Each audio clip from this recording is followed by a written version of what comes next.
I came home early to get my reading glasses. That's the only reason I heard it. That's the only reason I'm still alive. November 8th, 2024, 3:47 in the afternoon. I stood in the hallway of my Philadelphia brownstone, the house Edmund and I bought 30 years ago. My hand touched the kitchen door frame. The wood was smooth, familiar, safe. Tanya's voice drifted through the crack in the door. When will she finally die? My breath stopped. My heart didn't. It hammered against my ribs like it wanted out. We're running out of time, Tanya continued. Her voice was cold, flat, like she was discussing grocery lists. The policies expire at year's end. A second voice, shaky, uncertain.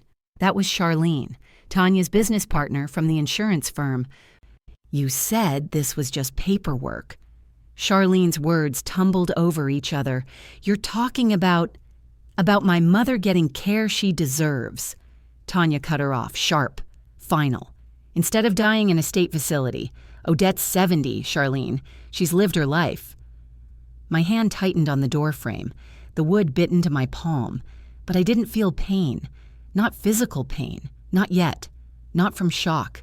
From recognition. The canceled Sunday dinners. Craig's sudden interest in my running route. The insurance agent who'd called last month about applications I never made. The way Tanya always changed the subject when I asked about family finances. Tanya's voice echoed in my head. He knew what he was doing. She'd said that about Edmund once, my late husband, following the blueprint. What blueprint? I counted 3 breaths. Edmund taught me that during tense board meetings, when someone challenged my numbers, when emotions ran high. 3 breaths. Center yourself, then decide. 1, 2, 3. I opened the door. The hinges didn't creak. I'd oiled them last week. The door swung wide, silent, deliberate. Tanya spun around. Her voice died mid-sentence. The laptop sat open on my kitchen counter, my granite countertops, my kitchen. Insurance policy documents filled the screen. I could see them from where I stood. Charlene's hand flew to the laptop. She slammed it shut. The snap echoed through the kitchen. Too late. I'd seen enough. Numbers, names, beneficiary lines. I met Tanya's eyes. My voice came out calm, dangerously calm. The voice I used when I fired people, when I audited departments, when numbers didn't add up. Tell me about these policies I supposedly applied for. The silence stretched. Tanya's mouth opened, closed, opened again, like a fish gasping for air. Those are Craig's policies, she said finally. Her voice climbed higher. Too cheerful, too bright. Forced sunshine. Routine estate planning. You know how he worries about... I pulled out my phone. Didn't break eye contact.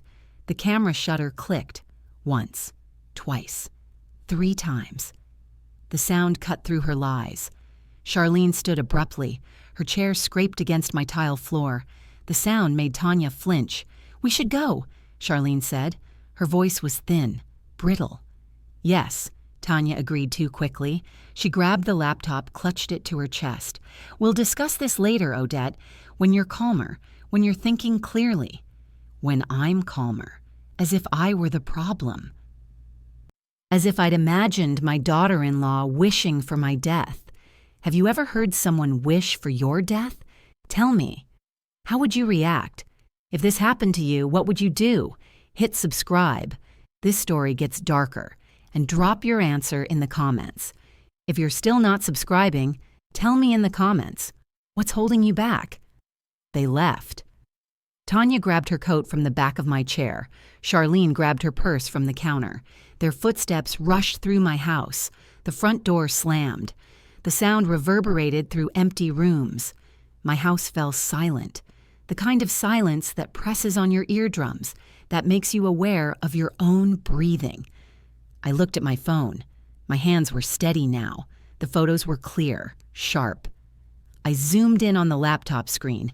The beneficiary line read, Tanya Langston Calloway. Not Craig, not my son, My daughter-in-law. I should have known. Looking back, the signs were everywhere, written in neon, screaming at me. But I'd been blind, or maybe just trusting. Trust makes you stupid sometimes. Craig hadn't answered my calls in 3 days. Sunday dinners suddenly canceled 6 months ago. Tanya's mother needs us, he'd said. Every week, a different excuse, always involving Tanya's mother. Last month, he'd asked about my will, casual, over coffee. Just making sure everything's in order, Mom. He'd never asked before, not in 44 years. 2 weeks ago, he'd wanted to know my running schedule. I worry about you jogging alone at your age. Craig never worried about my running. I'd done 5K races for 15 years. He'd cheered me on at half of them, and the insurance agent. That call came in September. I'd just finished my morning run, still sweating. Mrs. Calloway, we're confirming your recent policy applications. I told him I hadn't applied for anything. He'd seemed confused, said he'd look into it. I'd forgotten about it, put it out of my mind until now. The memory pulled me backward. 2 years earlier, Edmund's study. The room that still smelled like his cologne even now. Papers spread across his mahogany desk, the desk his father built. Come look at this, Odette. Edmund's voice was warm, steady. The voice that had guided me through 37 years of marriage, through layoffs and promotions, through my mother's death and his father's stroke. I sat beside him in the leather chair.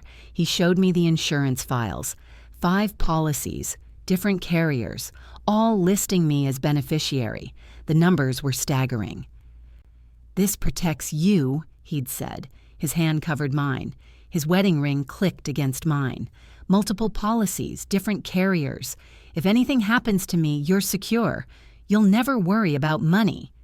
That's a lot of coverage, I'd said. My voice held doubt, concern. You're worth protecting. He'd smiled. That gentle smile I missed every single day. Promise me you'll use it wisely, live well, travel, do all those things we planned. I'd promised, kissed his cheek, trusted him completely, never questioned the strategy. Edmund was the CFO. He understood numbers, risk, protection. Financial planning was his language. Now I understood. Tanya had found those files. Somehow. Somewhere in this house. In the boxes I'd packed away after Edmund's funeral. Edmund protected me even after death.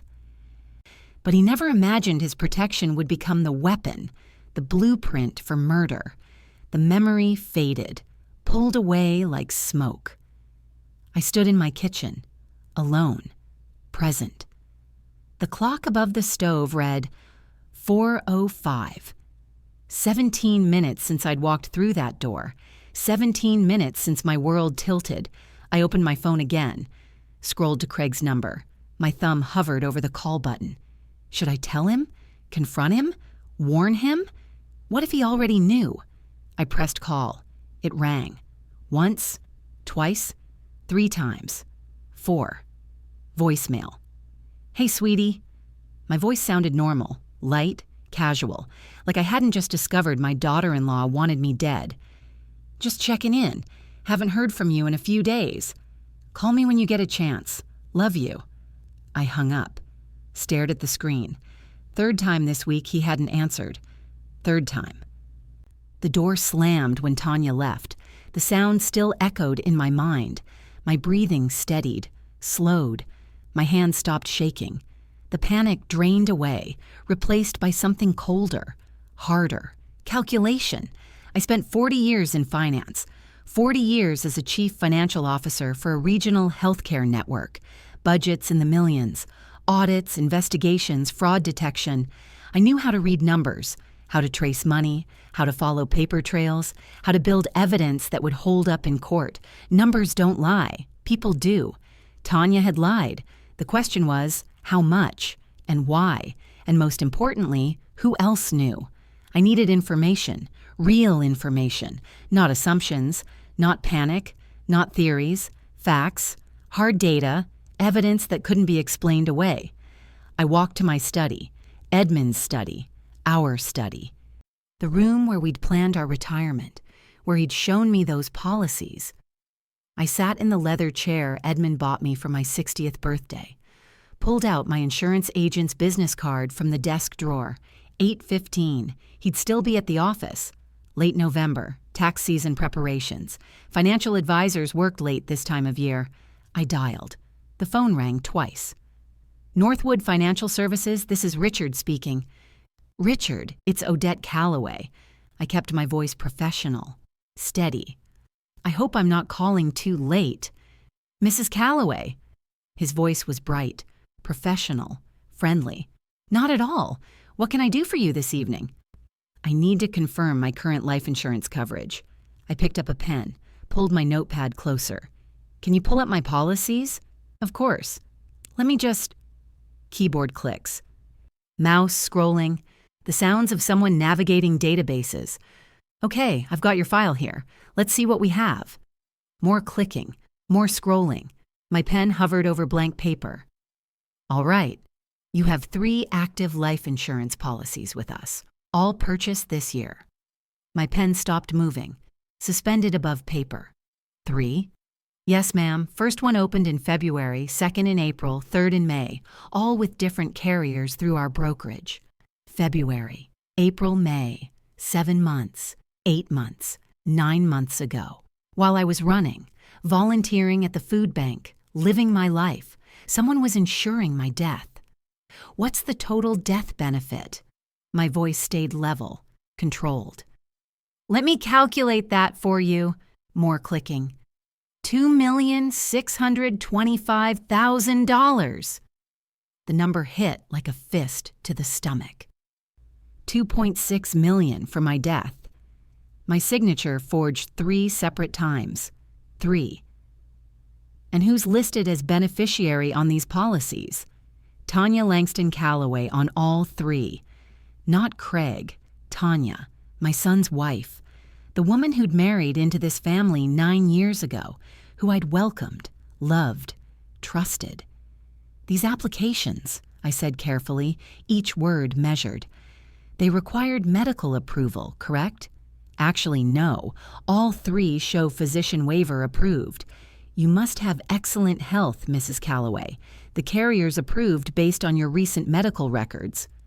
I'd never seen a doctor for these policies, never signed a waiver, never authorized any carrier to access my records, never applied at all. Thank you, Richard, I managed. My voice almost cracked. Almost. That's all I needed to confirm. Happy to help. Have a great evening. I hung up, set the phone down with deliberate care. My hand trembled now, just slightly, the professional mask slipping. The clock on my desk ticked, each second loud, measured, counting down. To what? To when? 3 policies. 3. My daughter-in-law had forged my signature 3 separate times, opened 3 separate policies with 3 separate carriers, $2.6 million. That's what my death was worth to her. The question wasn't if she wanted me dead anymore. The question was when. I stared at my notes. February, April, May. The policies expire at year's end. That's what Tanya had said. Year's end meant December 31st, 6 weeks away. 6 weeks. My chest tightened. Not from fear, from understanding, from cold, hard math. The kind I'd done my whole career. Risk assessment, probability calculations, return on investment. My death had a deadline. December 31st, 6 weeks from now. I stood, walked to my bedroom. The house felt different now, the shadows deeper, the silence heavier, like the walls themselves held secrets, threats, death wishes. 10:30. I lay in bed, fully clothed. The ceiling fan turned slowly above me. Edmund had installed it, said the white noise helped me sleep. Tonight nothing would help me sleep. My mind circled back to Craig, my son, my only child, the boy I'd carried for 9 months, raised for 44 years, loved unconditionally, Sunday dinners. We'd had them every week since Edmund died 3 years ago. You shouldn't be alone, Mom, Craig had said, every Sunday, without fail, for 3 years. Pot roast, green beans, his favorite chocolate cake for dessert. Until 6 months ago. Then suddenly the excuses started. Tanya's mother needs us. We have a conflict. Can we take a rain check? The rain checks never came. His questions about my will, about my health, about my daily routines. What time do you usually run, Mom? Which route do you take? Do you ever vary it? I'd thought he cared, worried, loved me enough to know my schedule, to check on me, to make sure I was safe. What if I was wrong? What if those questions had a different purpose? What if Tanya had told him? What if my son wanted me dead too? My voice cracked in the darkness. Edmund, what do I do? His photo sat on my nightstand, silver frame I'd bought for our 30th anniversary, his smile frozen in time, warm, safe, gone. I picked up the frame, traced his face with my finger. Is Craig part of this? I whispered. Our son? The boy we raised? Would he do this to me? The photo didn't answer. The silence did. Heavy. Suffocating. I set the frame down, turned off the bedside lamp. Distant traffic hummed through closed windows. Philadelphia at night, a city of 1.5 million people, all of them alive, all of them safe, except me. I needed help. Someone I could trust, someone with expertise, someone who would believe me. Regina, my older sister. She'd investigated insurance fraud for 20 years before retiring. If anyone could help me navigate this nightmare, she could, tomorrow. I'd call Regina first thing tomorrow morning. She lived in Baltimore. An hour away, she'd come. I knew she would. That night, I didn't know my daughter-in-law had already paid someone $15,000 to kill me. I didn't know the method she'd chosen. I didn't know I had 3 weeks to live, not 6, 3. But I knew enough to be afraid, and I knew enough to fight back. The next morning, I started building my case, because if someone wants you dead, you'd better find out why before they succeed. 9 o'clock the next morning, I sat in my study. The phone felt heavy in my hand. Regina's number, my older sister, 2 years older, 20 years smarter about insurance fraud. She'd investigated it before retirement. If anyone would believe me, she would. The phone rang once, twice. Odette? Regina's voice was warm, familiar. You're up early. Everything okay? No. My voice came out flat. I need your help. Professional help. Her tone shifted immediately. Sharp. Focused. Tell me. I laid it out. Facts only. No emotion. The overheard conversation, the 3 forged policies, the $2.6 million death benefit. Tanya is beneficiary. The December deadline. Regina didn't interrupt. I heard keys clicking. She was taking notes. Always professional. That's conspiracy to commit murder, she said finally. Her voice was cold.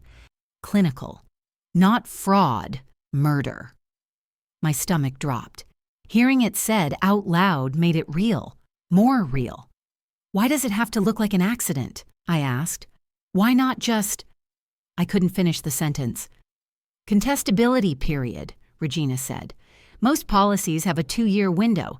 If you die under suspicious circumstances, carriers investigate. But if it looks accidental, they pay out. No questions asked. My pen scratched across paper, taking notes, old habits. She needs your death to be believable, Regina continued. Natural causes, accident, something a 70-year-old woman might die from, a fall, a heart attack. Something that doesn't raise red flags. Something that doesn't raise red flags. Like an elderly woman dying during her morning run. What do I do? My voice cracked slightly. Document everything, Regina said immediately. Every conversation, every discovery, every piece of evidence. We build a case, and we do it fast. Can you help me? I'm already pulling financial records. More typing. Give me Charlene's full name. I'll trace the payment trail. If Tanya paid her to process those policies, there's a paper trail. I gave her the information. Charlene Reed, business partner at Tanya's insurance firm. I'll have something by tomorrow, Regina said. Odette, listen to me. Be careful. If she knows you're investigating, she might move up the timeline." My chest tightened. Move up the timeline. Kill me sooner. "I'll be careful," I said. "I'm serious. Don't confront her. Don't tip your hand. Just gather evidence." "I understand." "Good. Call me tomorrow. Same time." The line went dead. I set the phone down. My hand trembled slightly. Have you ever needed someone to believe something impossible? Subscribe if you know that feeling. If you're still not subscribing, tell me in the comments. What's holding you back? The next day, November 10th, 2 o'clock in the afternoon. I stood outside Craig and Tanya's house. Colonial style. Brick facade. Expensive. Craig was at work. Tanya was at work. I had a key. They'd asked me to house sit their dog last week. Perfect timing, or terrible timing, depending on how you looked at it. I let myself in. The alarm beeped. I punched in the code. Craig's birthday. Some things never change. Max bounded over, their golden retriever, tail wagging. Completely unaware his owner's wife wanted me dead. "Hey, buddy," I said. My voice was steady, normal. "Just checking on you." Max licked my hand. I scratched his ears, waited for my heart to slow. Remember Tanya, my son Craig's wife, the woman I'd heard wishing for my death 3 days ago, had been in this very office planning my murder using my own husband's files. I walked to Craig's home office. Max followed. His nails clicked on the hardwood floors. The sound felt too loud, too obvious. The office was neat, organized. Craig's law books lined the shelves. His desk was clear except for a closed laptop.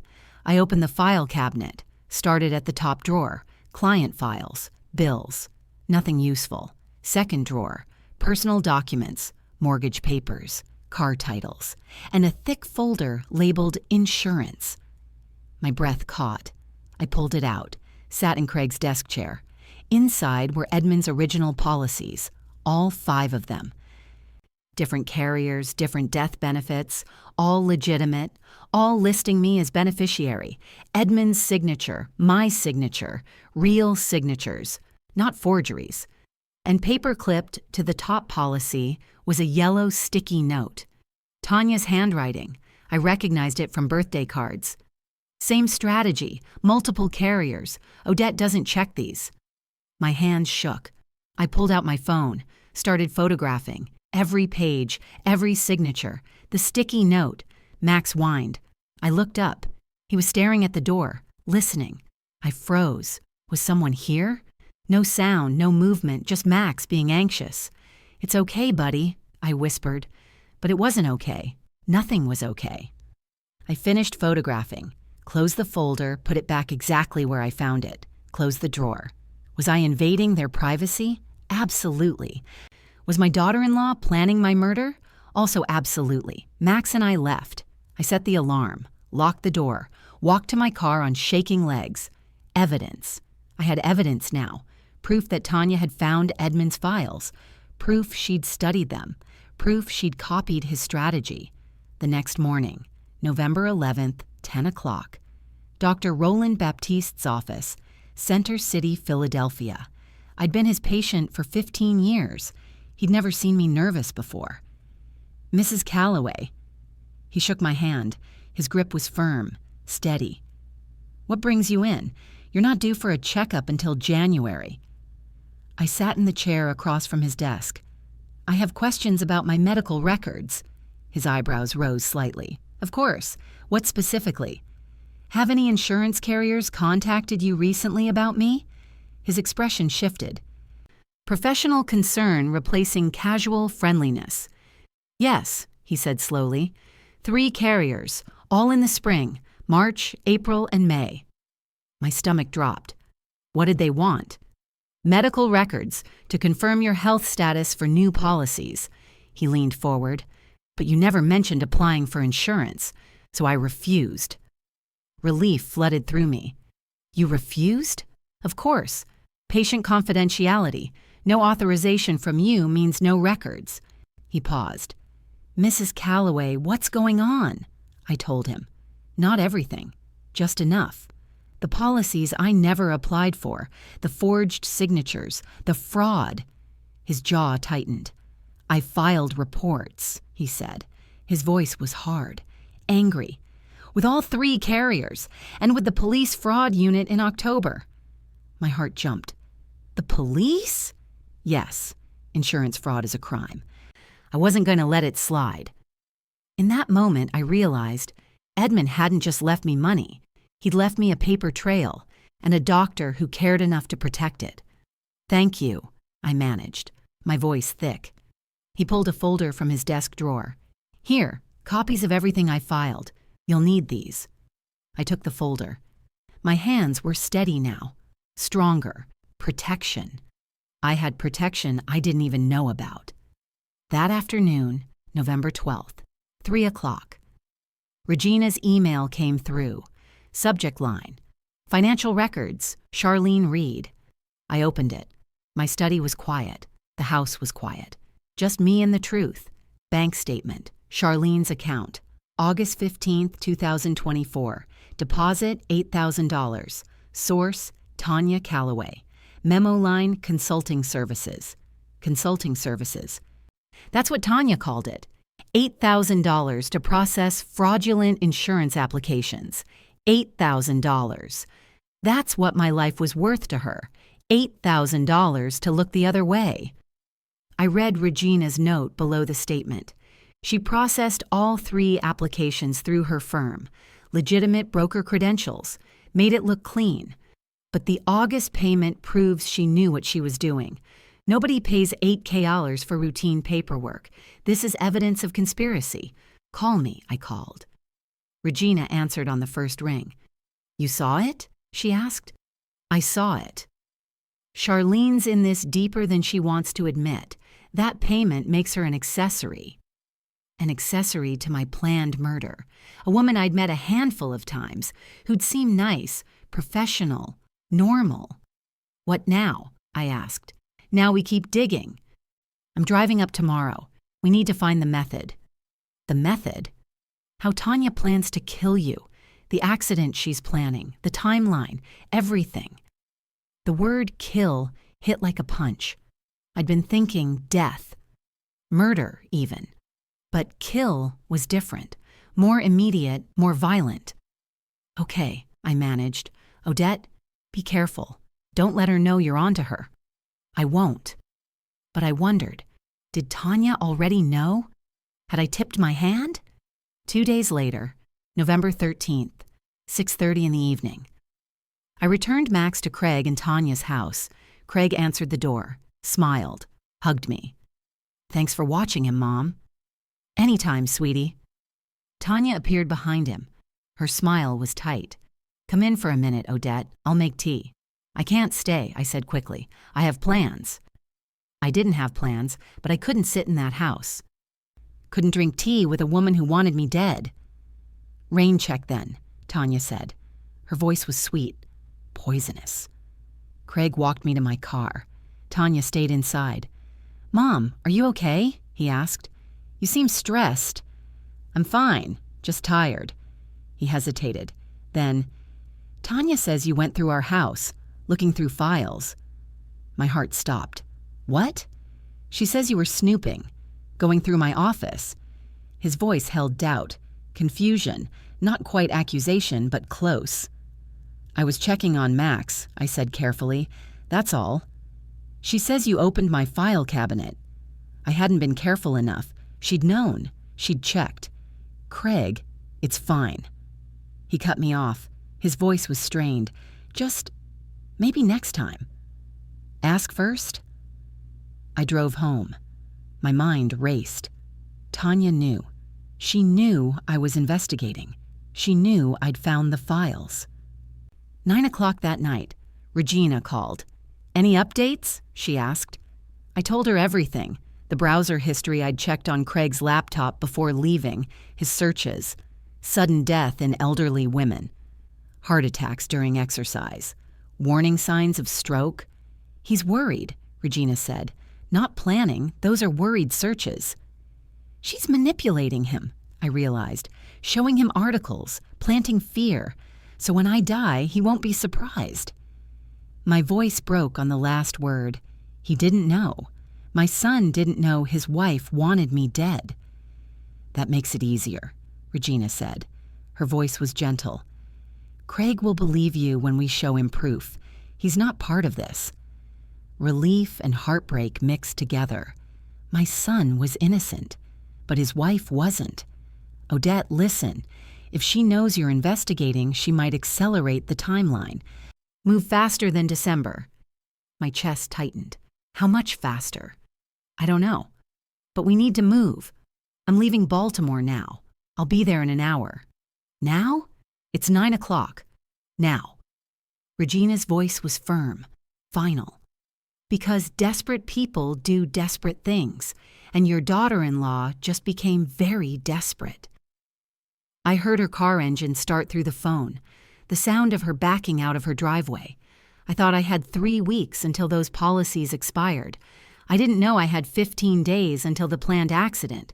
The next morning, everything escalated, because Tanya knew I knew, and desperate people do desperate things. The next evening, November 14th, 7 o'clock. The doorbell rang. I knew who it was before I opened the door. Craig's car sat in my driveway. He'd texted 30 minutes ago. Need to talk, coming over. I opened the door. Craig stood there. His jaw was tight. His voice was clipped. Can I come in? Of course. He walked past me into the living room. Didn't sit. Didn't hug me. Just stood there with his arms crossed. Tanya says you went through our house without permission. His voice was cold, professional. The voice he used with opposing counsel. My stomach dropped. I was checking on Max. She says you opened my file cabinet, went through my personal files. Craig, I can explain. Were you snooping through my things? His voice rose, louder, angrier. Craig never yelled, not in 44 years. I found something I needed to see. What? What could possibly justify invading our privacy? I took a breath, 3 breaths. The insurance policies, the ones Tanya took out on me, without my permission. His voice shifted, defensive. She's trying to help plan for your future, estate planning. She works in insurance. She knows what she's doing. Craig, those policies are fraudulent. I never applied for them. She forged my signature. That's ridiculous. He shook his head. Why would Tanya do that? Because she wants me dead. The words hung in the air, heavy, terrible, true. Craig's voice went quiet, dangerously quiet. Why are you so paranoid, Mom? Ever since Dad died, you've been different, suspicious, anxious. Maybe Tanya's right. Maybe you need to see someone. Maybe you need to see someone, like I was crazy, like I was imagining my own murder. I'm not paranoid, I'm in danger. From Tanya? From your daughter-in-law who's been nothing but kind to you? His voice was sharp, cutting. This is insane. Craig, please listen. No. He cut me off, turned toward the door. I'm done listening. You need help, Mom. Professional help. And until you get it, I can't be around this. The door slammed. The sound echoed through my empty house. I stood there, alone. My son chose his wife over me. If you've ever been betrayed by family, hit subscribe. This gets worse before it gets better. What would you have done? If you're still not subscribing, tell me in the comments. What's holding you back? The next 2 days were hell. November 15th, 10 in the morning. My neighbor called. Odette, hi, it's Martha from next door. Her voice was careful, too gentle. I hope you don't mind me asking, but are you feeling all right? I'm fine, Martha. Why? It's just, Tanya called yesterday. She's concerned about you. Asked if I'd noticed you acting confused lately, or forgetful. My chest tightened. I'm not confused. Oh, I know. I told her you seemed fine to me, but she sounded worried. Said you've been making accusations, having paranoid thoughts. Paranoid thoughts. That's what Tanya was calling it. Martha, I'm completely fine. Tanya is lying. A pause. Long. Uncomfortable. Of course. I'm sure it's nothing. Just wanted to check in. She didn't believe me. I could hear it in her voice. That afternoon, Craig's cousin Jennifer called. "Aunt Odette, Craig told me you've been struggling lately." Her voice was sympathetic, pitying. I wanted to reach out. "See if you need anything." "I don't need anything." "He's worried about you.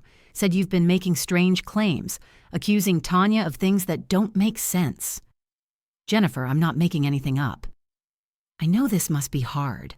Losing Uncle Edmund, living alone. It's a lot of change." She paused.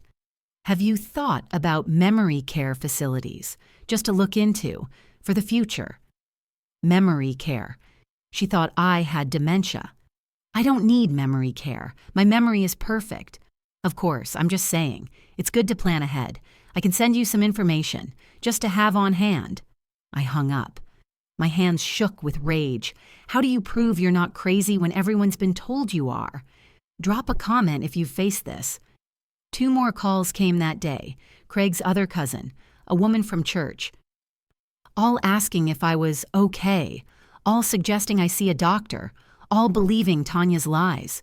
By evening, I was furious and scared. Tanya was building a narrative. Paranoid elderly woman, grief-stricken widow, losing touch with reality. If I died now, nobody would question it. They'd say I was confused, depressed, having delusions. Of course she died. She wasn't well. Regina's car pulled up at 6. She'd come as promised, drove from Baltimore after work. I met her at the door, fell into her arms, let myself cry for the first time in days. "It's okay," Regina said. Her voice was firm, strong. "We're going to fix this.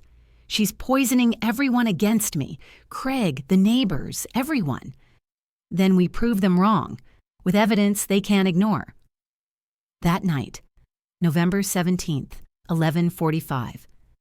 Regina and I sat in my study, going through everything again. The policies, the bank records, the photos, building our case piece by piece. My laptop chimed. New email. From an address I didn't recognize. A string of random numbers and letters. "What is it?" Regina asked. I opened it. No subject line, just text. I didn't know what she was planning. I thought it was paperwork. "I'm sorry, check her phone records for a 267 number. That's not insurance. She's been meeting someone. I think she's serious about this. I can't be part of it. Please be careful." My breath caught. "It's from Charlene." Regina moved closer, read over my shoulder. "The business partner?" "Yes." I scrolled down. No signature. Nothing. Just the message. "Remember Charlene, Tanya's business partner, the woman who'd been in my kitchen when I overheard the death wish, was now trying to warn me." "A 267 number," Regina said. "That's a Philadelphia area code. But if it's not insurance, what is it?" She said Tanya's been meeting someone. We stared at each other, the same thought hitting us simultaneously. "A burner phone," Regina said. Her voice was cold, clinical. "If Tanya's planning something, she'd use a burner, untraceable." "Can you track it?" "I can try." Regina opened her laptop, typed rapidly. Her investigator contacts, her old databases, resources from her fraud investigation days. That email saved my life. If you're still watching, thank you for being here for this.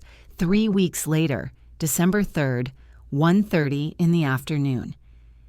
Regina and I sat in my car, a suburban diner parking lot 20 minutes from my house. We'd been here for an hour, watching, waiting. Regina had traced the burner phone's text history, found a pattern. Every Tuesday and Thursday, texts sent from this location, always at 1:30. Today was Tuesday. There, Regina's voice was sharp. She pointed across the parking lot. Tanya's car, black sedan, Pennsylvania plates. She parked near the diner entrance. My heart hammered. What do we do? We watch. We photograph. We document. Tanya got out of her car, walked into the diner. We waited. The car engine idled quietly, heat blasting, windows slightly fogged. 10 minutes later, a second car pulled up. Older model, dented bumper. A man got out, tall, broad, wearing jeans and a dark jacket. He went inside. "Get ready," Regina whispered. I pulled out my phone, opened the camera, zoomed in as far as it would go. Through the diner window, Tanya sat in a booth. The man slid in across from her. They talked. Tanya pushed something across the table, an envelope. The man opened it, counted something inside. My hands shook. I took photos, as many as I could. They talked for 20 minutes. Then he left. She left 5 minutes after. We waited until both cars were gone. Regina immediately started typing on her phone. "Did you get the license plate?" "Yes." I showed her the photos. She ran the plate through her databases. The results came back in minutes. Terrell Jackson, age 42, Philadelphia address, criminal record, arrested in 2019 for vehicular assault, served 18 months vehicular assault. My mouth went dry. "He ran someone over." "Yes," Regina said. Her voice was grim. "And Tanya just paid him to do it again." That was the moment I stopped investigating insurance fraud. I started investigating my own planned murder. 2 days later, December 5th, 3 in the afternoon, Charlene agreed to meet us. Another coffee shop. Neutral ground. She'd sent 3 more anonymous emails, each one more desperate than the last. She arrived first, sat in a corner booth, her hands wrapped around a coffee cup. The cup rattled against the saucer. She was shaking. Regina and I sat down across from her. "Thank you for meeting us," I said quietly. Charlene's voice trembled. "I didn't know. I swear I didn't know what she was planning." "What did you think you were doing?" Regina asked. Her tone was hard, professional. "She said they were for Craig. Surprise gift. Inheritance planning." Charlene's words tumbled over each other. She said it would be a surprise for his 40th birthday. Life insurance his mom didn't know about, so he'd be secure. "And the $8,000? Regina pressed. Charlene flinched. "Consulting fee. She said it was for processing multiple policies, complex paperwork." I believed her. "When did you realize?" I asked. 2 weeks ago. She asked me about accidental death clauses, whether they paid double, how investigations worked. Charlene's voice broke. I started having panic attacks. I couldn't sleep. I realized what she was doing. "She's planning to kill me," I said. The words felt surreal, impossible, but true. "I know." Charlene's eyes filled with tears. "I'm so sorry. I'll testify. I'll tell the police everything, but I'm terrified of losing my license, of going to prison." Regina leaned forward. Her voice was measured, prosecutorial. "Accessory to murder means prison, but cooperation means immunity. Which do you want?" "Insurance license. Prison." Those were the 2 words that broke her. License, prison. "I'll cooperate," Charlene whispered. "Just tell me what to do." That evening, December 6th, Jasper Whitfield arrived at my house, Edmund's former business partner, our estate attorney. Regina had called him that morning. We spread everything across my study desk, the forged policies, the bank records showing the $15,000 withdrawal on November 15th, Tanya's deposit, the photos of her with Terrell Jackson, Dr. Baptiste's fraud reports, Charlene's written statement. Jasper reviewed it all methodically, lawyer's eyes, assessing, calculating. "This is enough," he said finally. "More than enough. This is conspiracy to commit murder, insurance fraud, forgery. She's looking at 20 years minimum." "What do we do?" I asked. "We arrange a confrontation, controlled environment, my office, police present." Jasper pulled out his phone. "I'll call the fraud unit Detective Warren. He's been investigating since your doctor filed the report in October." Regina and I watched him dial, watched him explain the situation, watched him schedule the meeting. "December 14th, Jasper said after hanging up. 10 o'clock, my office. We'll tell Craig and Tanya it's routine estate discussion. The detective will be waiting." I had the evidence. The question was, would it be enough to stop her before December 28th? December 14th, attorney's office. My son, my sister. My late husband's attorney, a police detective, and the woman who wanted me dead. It was time for answers. December 14th, 10 o'clock in the morning. Jasper Whitfield's law office. Center City, Philadelphia. I sat at the long conference table. Mahogany, polished, expensive. Regina sat on my left. Her hand rested on mine, grounding me, keeping me steady. Jasper sat at the head of the table, his briefcase open, documents organized in neat stacks. He'd been Edmund's business partner for 20 years, our estate attorney for just as long. I trusted him. Detective Warren sat across from me, mid-50s, gray at the temples, his badge clipped to his belt, gun holstered at his hip. His voice was measured, professional, calm. Mrs. Calloway, I want you to understand something. He leaned forward slightly, his hands folded on the table. I've been investigating this case since October 18th, when Dr. Baptiste filed his fraud report. Everything you've gathered over the past month, the photographs, the bank records, the witness statements, it all corroborates our investigation. I nodded. Couldn't speak. My throat was too tight. He spread documents across the table. 3 forged policies on the left, 5 of Edmund's legitimate policies on the right. Side by side, the evidence laid bare. This is conspiracy to commit murder, Detective Warren continued. His tone didn't change, didn't soften, just stated facts. Not insurance fraud, not financial crimes, murder, first-degree conspiracy to commit murder. Your daughter-in-law faces 20 to life. Regina's hand squeezed mine. When they arrive, Detective Warren said, I'll introduce myself, establish why we're here. Then I want Tanya to speak first. Let her explain. Let her dig her own hole. Jasper cleared his throat. We present evidence systematically. Policies first, signatures, then the medical fraud, then the payments, then the hit-and-run plan. Build the case layer by layer. What about Craig? I asked. My voice cracked. What if he doesn't believe me?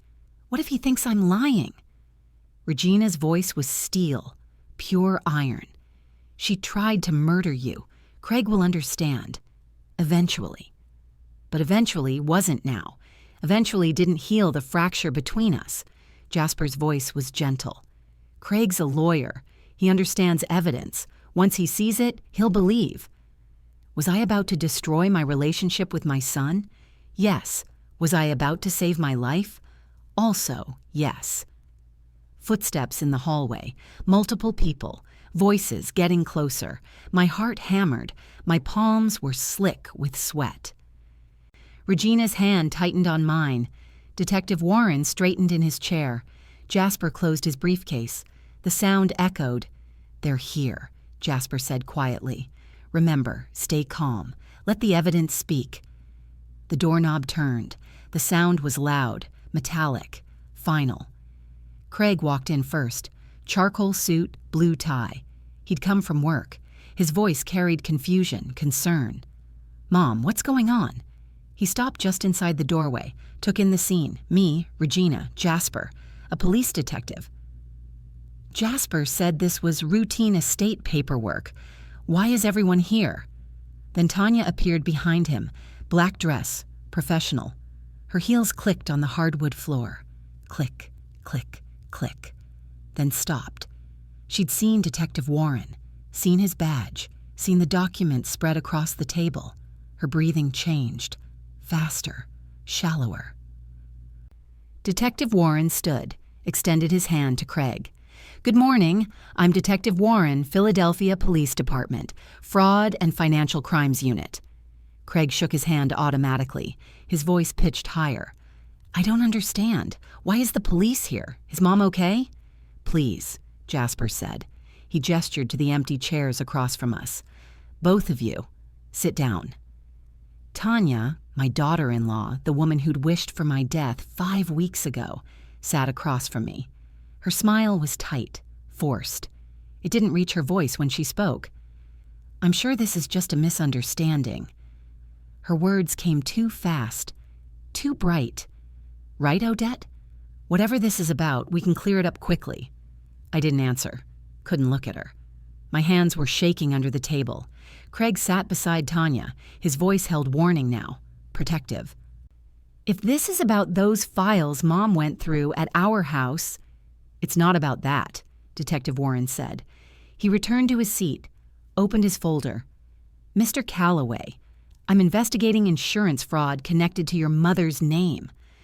The conference room smelled like leather and fear, Tanya's perfume, something floral, expensive, my own sweat, Regina's coffee, justice, maybe. Insurance fraud? Craig repeated. He glanced at me, at Tanya, back to the detective.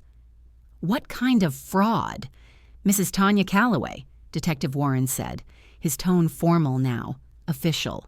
You are the sole beneficiary on 3 life insurance policies listing Odette Calloway as the insured. Is that correct? Tanya's fingernails clicked on the table.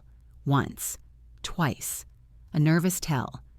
Those policies are for Craig, estate planning. I work in insurance. I was helping the family. They list you as beneficiary. Detective Warren slid documents across the table. Not your husband, you. Silence. Craig picked up the documents, read them. His breathing changed. These must be mistakes, Tanya said, her voice rising. Administrative errors. The carriers must have— All 3 carriers? Detective Warren's eyebrow raised. 3 different companies, 3 separate applications, 3 identical errors? Craig set the papers down carefully. His voice was quiet. Dangerous. Tanya? Detective Warren placed more documents on the table, side by side. These are Edmund Calloway's 5 life insurance policies, opened between 2018 and 2020. Mr. Calloway purchased these with full disclosure to his wife. They discussed them, signed them together. Notice the signatures. He connected his laptop to the projector. The wall screen lit up. Signature comparisons, magnified, detailed. Left side, Detective Warren said. He used a laser pointer. Odette Calloway's signature on Edmund's policies. Consistent pressure throughout. Natural flow. Distinctive loop in the O. Consistent slant. These signatures were witnessed, notarized, documented. He switched slides. Right side. Odette's signature on the 3 newer policies from February, April, and May of this year. The pointer circled differences. Different pressure. The O loop is wrong. Letter formation inconsistent. Slant varies. These are forgeries. Craig stared at the screen. His mouth opened, closed, opened again. No words came out. Papers slid across the table. Jasper's doing. For the record, Jasper said, his voice professional. Edmund Calloway discussed all 5 of his policies with Odette before purchasing them. They made those decisions together.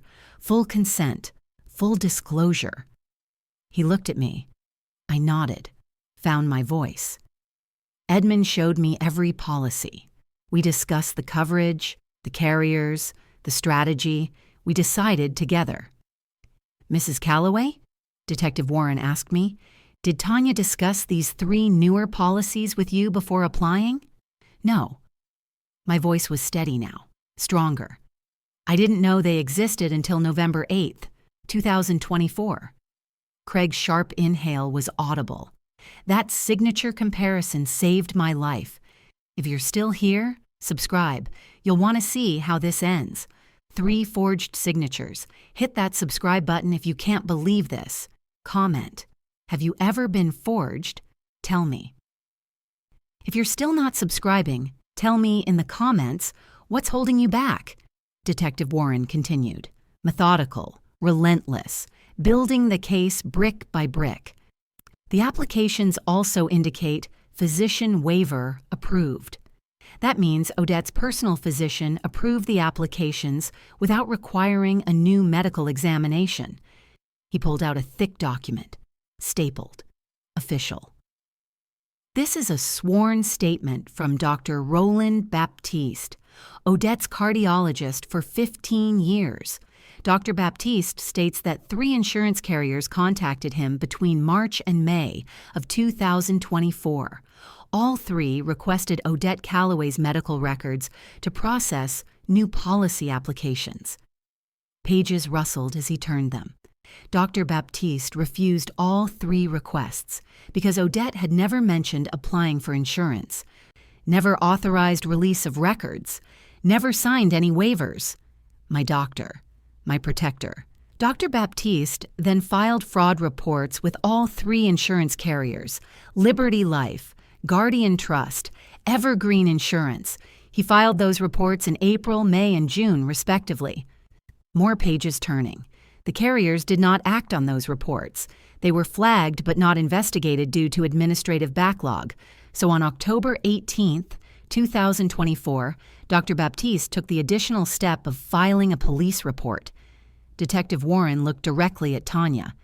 That's when my investigation began. 8 weeks ago. Craig's breathing was ragged now, uneven.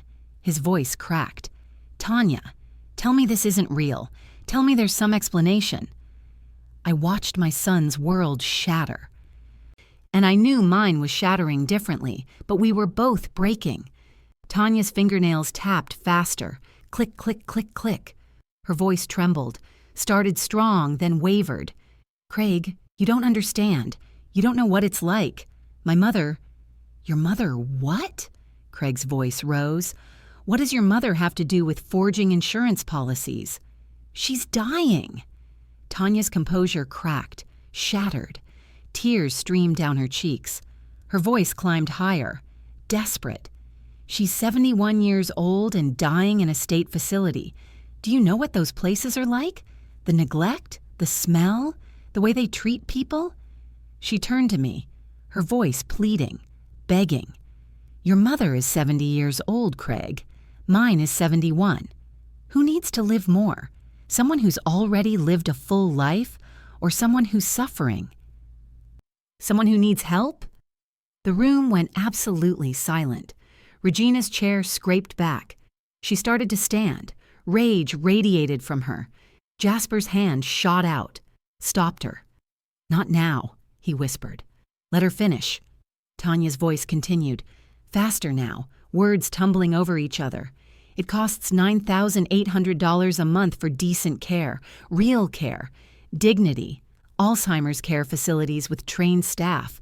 The Medicaid facility where my mother is, you haven't seen it.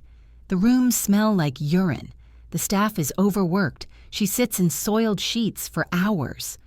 Craig's voice was hollow, empty. So you were going to kill my mother? For money? Not for money. Tanya's voice was shrill now, defensive. For my mother. For someone who's suffering. For someone who needs care. She pointed at me, her hand shaking. It would have been quick, painless. She runs every morning on busy streets near traffic. These things happen to elderly people all the time. Heart attacks, falls, accidents. 70 years old. That's all she saw. Not my life, not my morning runs, not my volunteering at the food bank, not my plans to travel, not my health, not my future.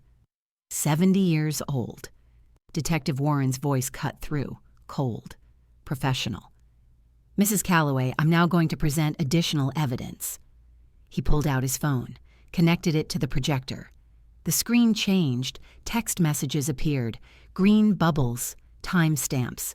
These are text messages from a prepaid cellular phone, commonly called a burner phone.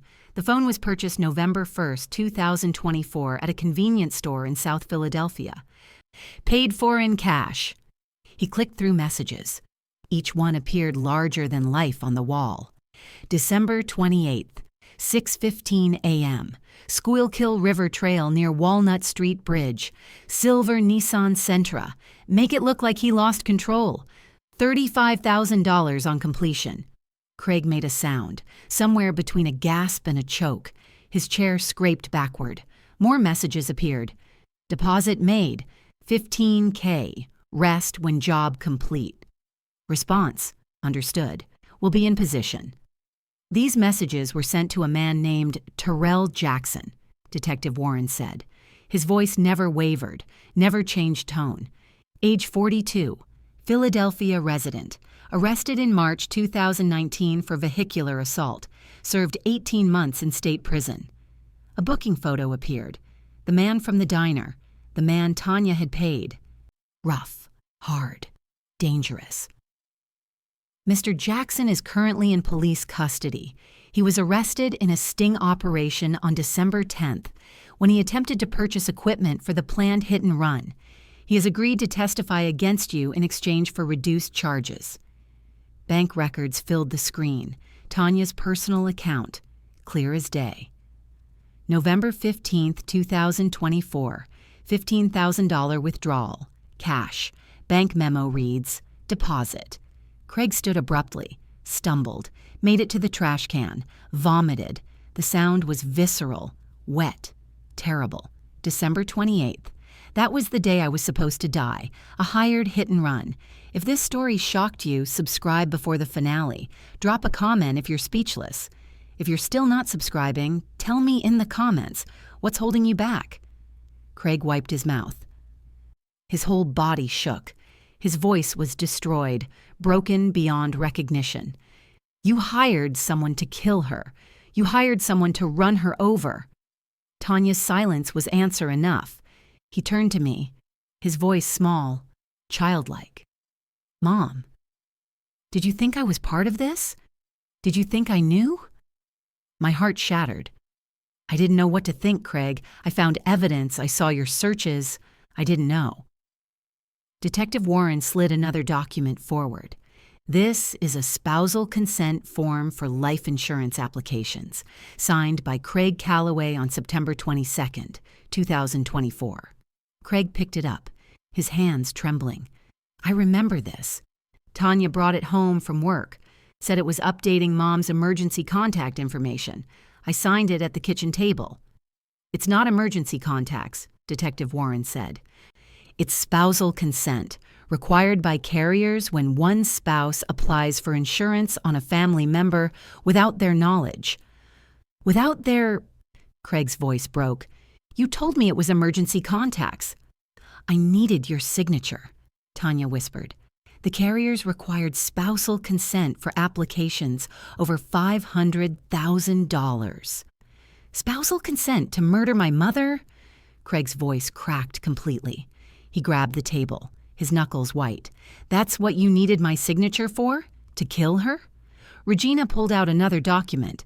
This is Craig's internet browser history from October through November, provided voluntarily. She read aloud. Sudden death in elderly women, heart attack symptoms during exercise, warning signs of stroke in seniors. Craig's voice was barely audible. Tanya showed me articles. Said she was worried about Mom, said running at 70 was dangerous. I thought she cared. She was manipulating you, Regina said, her voice hard, unforgiving, planting worry. So when Odette died, you wouldn't question it. You'd think, Mom pushed too hard. She should have stopped running. Tanya was right to worry. Craig turned to Tanya. His voice was final. Absolute. We're done. Whatever we were, whatever I thought we were, whatever promises we made, it's done. Craig, please. No. He backed away from her. You tried to kill my mother. You manipulated me.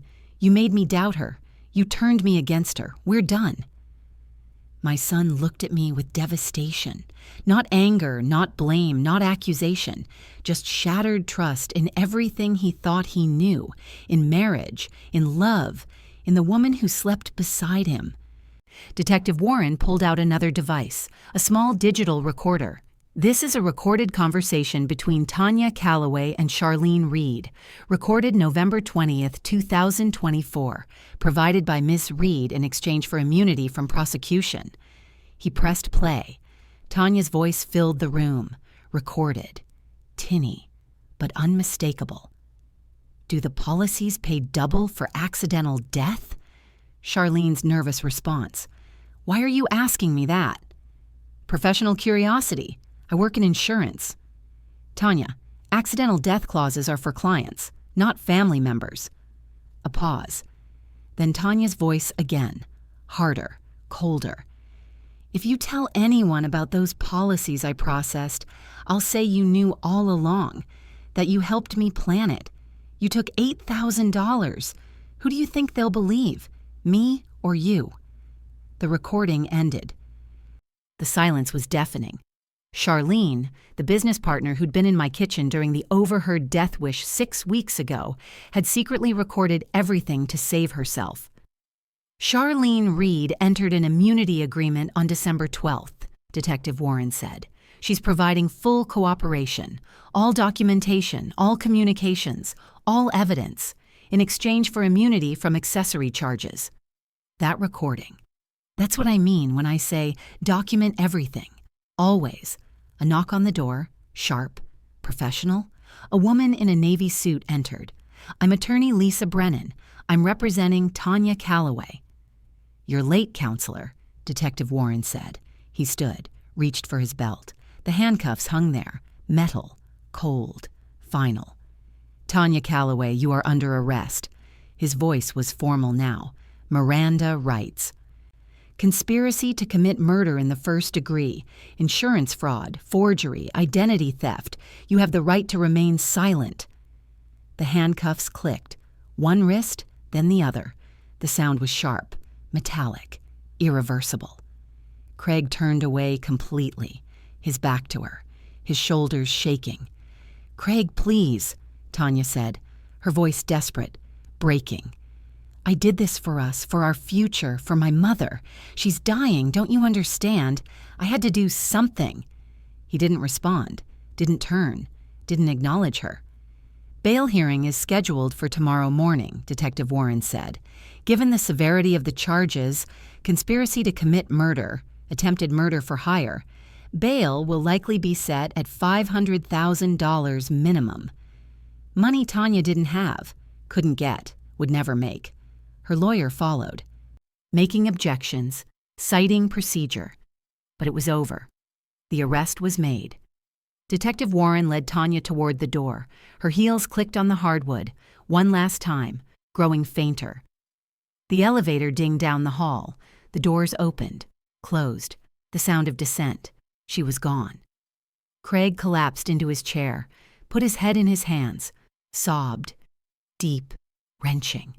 The sound of a man's heart breaking. I approached slowly, my hand shaking, reached out, touched his shoulder gently. He didn't pull away, didn't flinch, just cried harder. "I'm so sorry, baby," I whispered, my own voice breaking. "I'm so sorry you had to find out this way. I'm so sorry this happened." Regina's arm wrapped around my shoulders, strong, steady, holding me up. Jasper began methodically packing documents back into folders. Always the lawyer, always moving forward. "There will be arraignment tomorrow, preliminary hearing next week, trial likely in 3 to 6 months. This is a long process. Months of this, months of reliving, months of testimony, months of watching Craig break over and over. But I was alive. That's what mattered. I was alive." December 14th, the day I stopped being a murder target and became a witness for the prosecution. But the arrest wasn't the end. Justice is a process, and healing, that takes even longer. 2 weeks passed. December 27th, the preliminary hearing, Philadelphia Courthouse, 10 o'clock in the morning. I sat in the gallery, Regina beside me. The courtroom smelled like old wood and legal documents. The prosecutor stood. Young woman, confident voice. "Your Honor, the evidence is overwhelming. 3 forged insurance policies, conspiracy to commit murder, a hired contractor, text messages planning the hit and run, bank records showing payment. The defendant faces 20 years to life." Tanya's lawyer stood, older man, expensive suit. "Your Honor, no actual harm occurred. My client never went through with—" The judge's gavel cracked. "Counselor, conspiracy to commit murder doesn't require successful completion. The crime is the planning, the intent, the payment to a hired killer." The gavel struck again. "This case proceeds to trial. Bail remains at $500,000. Next hearing, January 15th, 2025. It was over in 20 minutes. Justice was efficient when evidence was clear. Outside in the hallway, marble floors, high ceilings, echoes. A woman approached me, 70s, gray hair, walking slowly. Her voice shook. "Mrs. Calloway?" I turned, didn't recognize her. "I'm Brenda Langston, Tanya's mother." My breath caught. The woman Tanya had wanted to save. The reason for all of this. "I didn't know," Brenda said. Tears streamed down her face. "I swear to God I didn't know what she was planning. If I'd known—" Her voice broke completely. Regina's hand touched my elbow, warning, protecting. "She showed me the nursing home brochures," Brenda continued. "Said she'd figured out the money." I thought she meant loans, savings, not murder. "I know," I said quietly. "I know you didn't know. I'm moving to a different facility. Medicaid approved, lower cost. My son is helping. I told Tanya." She stopped, started again. "I told her I won't touch blood money. I won't let my daughter become a murderer for me." Brenda didn't know. She had to live knowing her daughter tried to kill for her. "Tell me, who do you feel sorrier for?" We stood in that hallway, two mothers, both victims in different ways. "I'm sorry," Brenda whispered. Then she walked away, slow, broken. Regina's arm wrapped around me. "You okay?" "No, but I will be." The next day, December 28th, 2 o'clock in the afternoon. Craig came to my house. First time since the arrest. First time in over a month. I heard his car in the driveway. Heard his footsteps on the porch. The doorbell rang. He stood there, thinner, exhausted. His voice was hollow. "Can I come in?" "Of course." We sat at my kitchen table, the same table where we'd had Sunday dinners for 3 years. The clock ticked on the wall. Rain started outside, soft, steady. Craig didn't speak, just sat. Hands folded on the table. I made tea, chamomile, his favorite. Set the cup in front of him. The china clinked against the saucer. "I filed for divorce," he said finally. His voice was flat, dead. "Papers were served yesterday." "I'm sorry. Don't be." His voice cracked. "I'm sorry. I'm so sorry, Mom." "Craig, I thought she loved me." The words tumbled out, fast, desperate. "I thought she loved me and she was planning to kill you, to murder you, and I helped her. I signed that paper. I gave her what she needed." "You were deceived. You didn't know." "I should have known." His breathing was ragged, uneven. "I should have believed you. When you tried to tell me, when you said something was wrong, I chose her over you." I reached across the table, touched his hand. He pulled away. "How do I live with this?" His voice broke completely. "How do I look at you knowing my wife tried to murder you? For money? For insurance money?" I had no answer, no magic words, no wisdom that could fix this. So I poured more tea, moved my chair closer, sat with him in the silence. The clock ticked, the rain fell, steam rose from our cups. We sat like that for an hour, maybe more, not speaking, not fixing anything, just sitting. There are no magic words to fix betrayal this deep. So we sat, and that was enough, for now. The next morning, December 29th, 8 o'clock, Regina's suitcase sat by my front door. She was returning to Baltimore. 3 weeks she'd stayed. 3 weeks of protection, support, investigation, justice.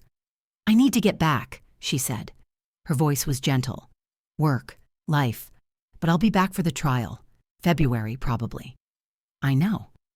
My voice was steady, stronger than I expected. "Thank you for everything.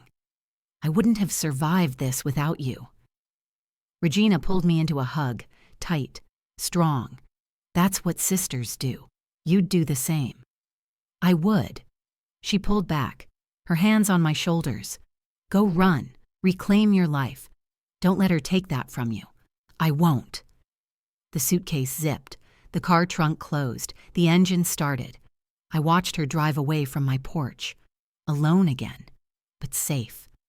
Finally, safe. Regina was right. It was time to reclaim my life. Nearly at the end. If this story moved you, subscribe. One more scene. Stay with me.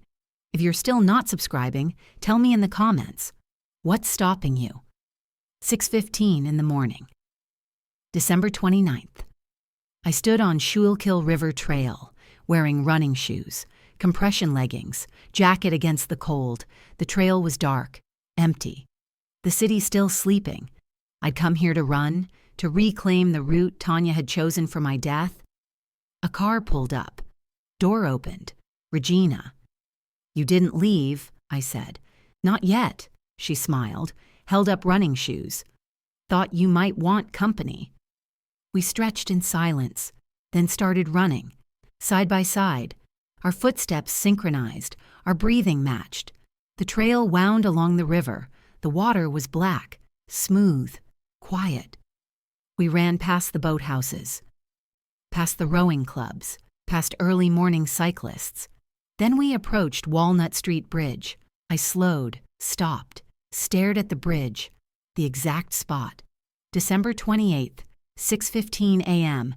That's when it was supposed to happen. Silver Nissan Sentra. Make it look like he lost control. A car passed. I flinched, just for a second. Regina's voice was quiet. "You okay?" I took a breath. "I'm alive, that's enough." We ran again, past the bridge, past the death that didn't happen, past the ghost of what could have been. 6:15 a.m., December 29th. I ran past the place I was supposed to die, and I kept running. Later that morning, 8:30, after the run, after the shower, I sat in Edmund's study, his chair, his desk, morning coffee steaming beside me. The house was quiet, just the clock ticking, just me breathing. I thought about November 8th, walking into that kitchen, hearing those words. When will she finally die? I could have walked away, pretended I didn't hear, preserved the peace, stayed ignorant. But I'd opened the door instead. Edmund had protected me with his policies, his planning, his love. But I'd protected myself by refusing to stay silent, by refusing to ignore what I'd heard. Craig was in therapy now, twice a week, processing, healing. It would take time, maybe years. The brownstone was quiet, but it was mine, safe, home. "Edmund," I said aloud, to his photo, to his memory. "Thank you for the blueprint, even though she twisted it, even though she used it against me. Your protection worked." The house settled around me, creaking, breathing. Some people don't want you dead because they hate you. They want you dead because they love someone else more, and somehow that's even worse. But here's what I learned. Choosing truth over comfort, evidence over doubt, your life over their convenience. That's not paranoia, that's survival. Walk through the door, open it, face what's on the other side. Because the only thing more terrifying than knowing the truth is dying, because you refuse to look. I walked through that door on November 8th, and I'm still here to tell you about it. Thank you so much for watching till the end. If you enjoyed this story, please subscribe and turn on the notification bell so you won't miss the next one. Drop your country flag and location in the comments. I'd love to know where you're watching from. And if you're still not subscribed, seriously, what's stopping you? Your feedback means a lot and helps me improve every story.